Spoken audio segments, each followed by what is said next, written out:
Forget everything the mainstream media is about to tell you about what happened in the Arabian Sea over the last 6 hours, because what Iran just did to the United States Navy is not simply another escalation in a long chain of escalations. What unfolded between 3 war 2 and 809 local time this morning is a strategic inflection point that the Pentagon has spent 40 years insisting could never happen. And by the time I'm done walking you through this, you are going to understand exactly why every assumption underlying American naval power projection in the Persian Gulf region just collapsed in a single coordinated saturation strike. 900 Shahab 3 ballistic missiles launched in three coordinated waves against the USS Abraham Lincoln Carrier Strike Group, operating approximately 180 nautical miles southeast of the Strait of Hormuz. Not a probing attack, not a demonstration salvo. 900 missiles in a single sustained engagement window of 4 hours and 55 minutes. The strike group is not holding station. It is not maintaining its operational box. It is not continuing its mission profile.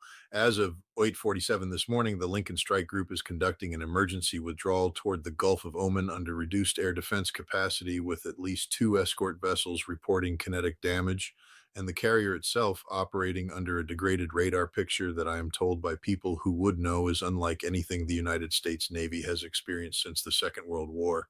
Sit with that for a moment, because I've spent decades analyzing missile threat environments and naval defensive postures, and what Iran executed this morning is not the work of a regional power lashing out in desperation. This was a saturation doctrine applied with operational precision against the most heavily defended naval formation on the planet, and it worked.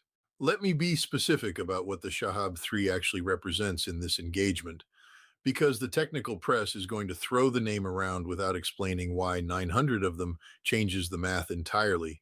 The Shahab 3 in its current production variant carries a warhead in the 750 to 1200 kilogram class, has a range envelope of approximately 2,000 kilometers, and in its terminal phase executes a maneuvering reentry profile that defeats the predictive intercept geometry that Aegis Baseline 9 was designed around. The circular error probable on the modernized variant is now estimated at 30 to 50 meters against a moving naval target. For those of you who didn't spend years in missile defense analysis, let me translate. A carrier strike group's layered air defense, the SM-3, the SM-6, the ESSM, the RAM, the CIWS, is built on an assumption that incoming threats arrive in waves the system can resolve, track, and prosecute within its magazine depth. The magazine depth of a full carrier strike group is somewhere between 400 and 500 interceptors across all platforms operating at full readiness. 900 inbound ballistic threats is not a saturation challenge. It is a mathematical impossibility resolved at the level of arithmetic before it is ever resolved at the level of engagement. And here is why that matters, and stay with me because this is the part that almost every commentator will miss. Iran did not launch 900 missiles to hit the carrier 900 times. Iran launched 900 missiles to exhaust the interceptor magazine of the strike group and then arrive with the residual force against an undefended formation. That is not improvised escalation. That is doctrine. And that doctrine has been published openly in Iranian military journals for over 15 years. We knew this was the playbook. We chose to assume the launch infrastructure could not execute it. This morning, that assumption died. That the targeting package was not one strike group, it was three simultaneous categories of effect. The first wave, approximately 320 missiles launched between 0314 and 0402, targeted the outer escort screen, the Arleigh Burke destroyers operating as the strike group's forward air defense layer.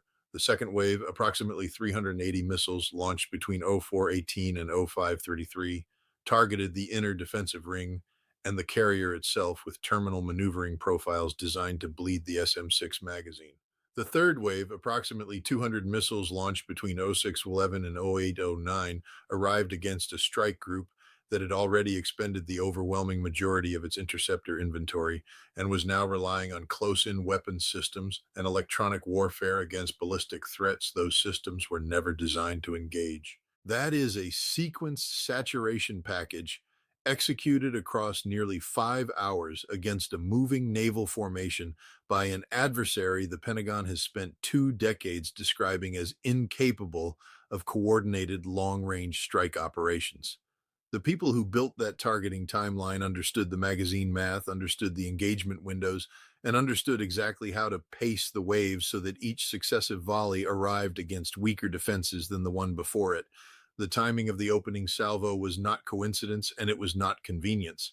Having served in environments where these kinds of decisions get analyzed, I can tell you that ZO 314 was chosen for very specific reasons. At 0314 local time, the strike group was in the middle of its watch rotation transition, the period when combat information center personnel are at their lowest cognitive load and when the handoff between watch sections produces a measurable delay in threat resolution. At 0314, the embarked air wing was at minimum readiness posture, with combat air patrol reduced to two F-18 Super Hornets and the rest of the air wing in deck-spotted maintenance configuration. At 0314, the supporting tanker assets that would have extended air patrol coverage were not airborne. At 0314, the carrier's own radar horizon against low-angle ballistic threats was at its operationally weakest point in the daily cycle because of atmospheric ducting conditions in that quadrant of the Arabian Sea that I am told by people with direct knowledge of the engagement were not properly accounted for in the threat picture. Iran knew all of this. None of it is secret. All of it has been published in unclassified maritime patrol literature for years. The question was never whether Iran could identify the vulnerability window. The question was whether Iran had the launch infrastructure to exploit it. This morning, we got our answer. And I want you to understand what this does to the foundational assumption underlying American naval presence in this region, because this is where the consequences of the 0312 strike extend far beyond one strike group and into something that changes the entire global picture of American power projection.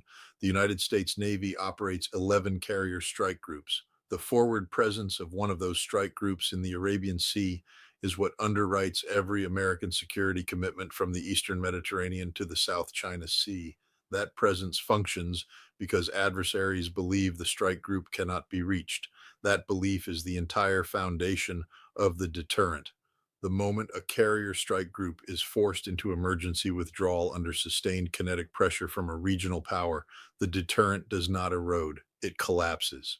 Every government from Riyadh to Manila to Tokyo to Warsaw woke up this morning to the same realization, and I want you to understand the weight of what that realization is. The protective architecture they have organized their national security policies around for 40 years just demonstrated in real time in front of every intelligence service on the planet that it can be saturated by a country whose entire defense budget is smaller than what the Navy spends on aviation fuel. You think you've heard the worst of it? You haven't, because the withdrawal of the Lincoln Strike Group is simultaneously detonating crises across multiple theaters that have been managed for decades on the assumption that this exact scenario was impossible. The Strait of Hormuz, through which roughly 20% of global oil transits daily, is now operating without the naval cover that has guaranteed its passage since 1980. Brent crude opened in Asian trading at levels not seen since the early 1970s, adjusted for inflation, and the cascade through global equity markets has not yet fully landed.